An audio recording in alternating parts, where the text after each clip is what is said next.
Hi, I'm Sharon Leon, and I'm an associate professor of history and digital humanities at Michigan State University. And like many of you today, taking time out of my daily routine to think about how our work as scholars and how my research in particular has ties to and implications for how we think about racial inequality and violence. For the past 4 or 5 years, my research has centered on the enslaved community that was owned and sold by the Maryland Province Jesuits, which were the group of Roman Catholic priests who started Georgetown University. And so Georgetown is not unlike many of the colleges and universities that were founded before the Civil War, in that those institutions had deep ties to slavery, and not just institutions in the South.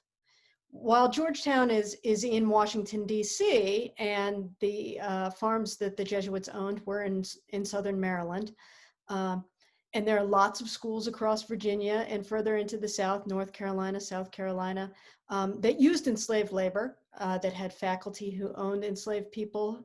The universities themselves employed enslaved people, either leased or rented from people in the community. Students brought enslaved people with them to school to attend to their needs. But it wasn't just in the South. And it turns out up across the East Coast, into the North, through the Midwest, along the Gulf Coast, if a college or a university was founded before the Civil War, chances were high that enslaved labor had something to do with the running of the institution. So we might ask, what does that mean in the grand scheme of things? What it means is that there were thousands and thousands of individual enslaved people who labored in conjunction with these institutions. And so while we might think about slavery in a general way as being driven in part through an agricultural economy, we think about slavery being associated with the growth and spread of cotton as an economic engine for this country. But there are lots of different kinds of enslaved labor and lots of different conditions under which enslaved people labored. We know that there's lots of industrial slavery and those sorts of things, but we have thought less about the ways in which labor for institutions, for churches, for schools, for businesses was really also a part of the economy and structure of the institution of slavery in the United States.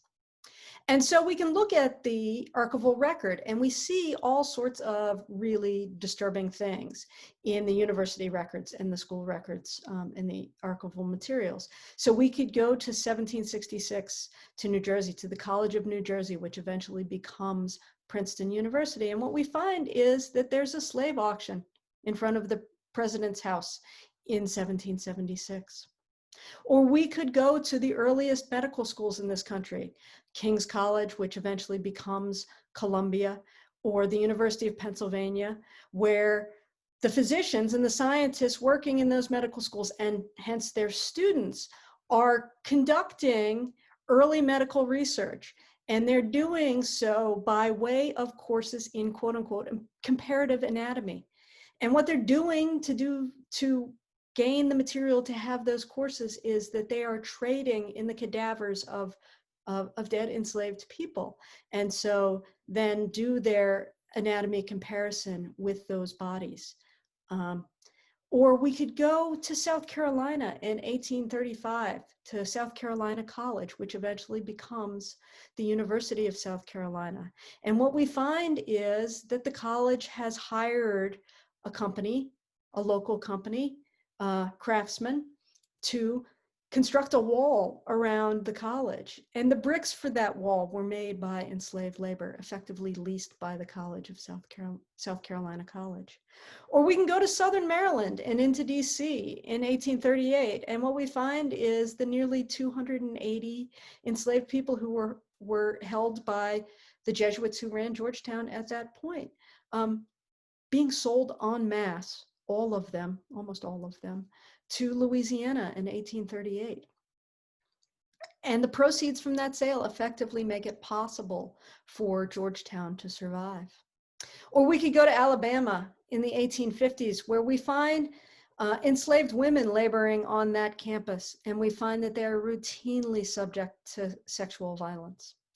And so these are just some of the stories that turn up in the archival material of dozens and dozens and dozens of colleges and universities, not only in the United States, but in the Caribbean, in Canada, and in the UK. And so we have this foundation around learning in higher ed in this country and really in the Western world that is also built hand in hand with the use of stolen labor. And so we might ask, what implications does this history have for us today? And to do that, we have to think about what colleges and universities mean sociologically.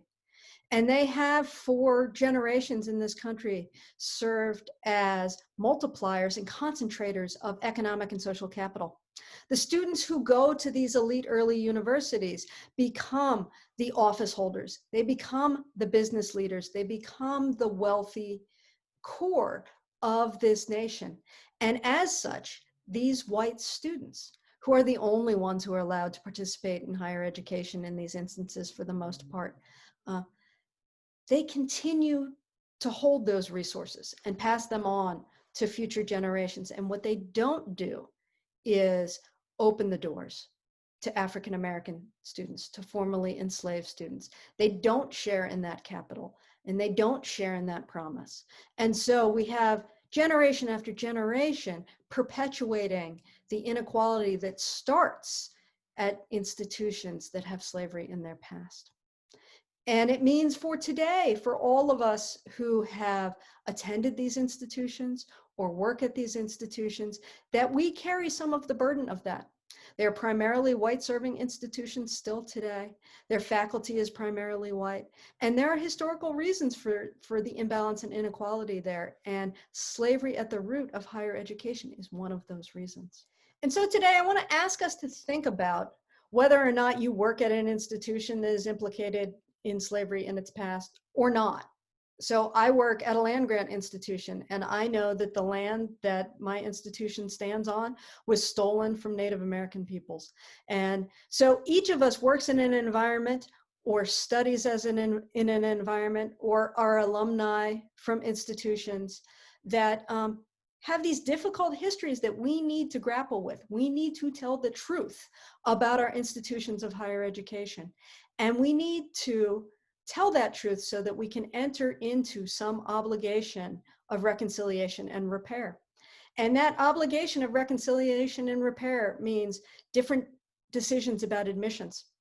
It means different decisions about the kinds of curriculum we offer our students, that we offer courses in African American studies, in Native American studies. We offer courses that think really seriously about the implications of imperialism and colonization across the humanities, but also across the sciences and the social sciences, that we make different decisions in hiring and promotion and tenure so that we start to level the playing field and bring all of the possible voices into the conversation in our research and in our teaching, and that we hold our institutions accountable for being good neighbors to the communities that surround them, that they don't perpetuate systems of inequality in the way that they steward their resources. And so as we move forward with the strike over these 2 days, one of the things we can do is say, we're going to commit to telling the truth about our institutions and the ways in which they have played a role in perpetuating inequality, and that we're going to commit to reconciliation and repair.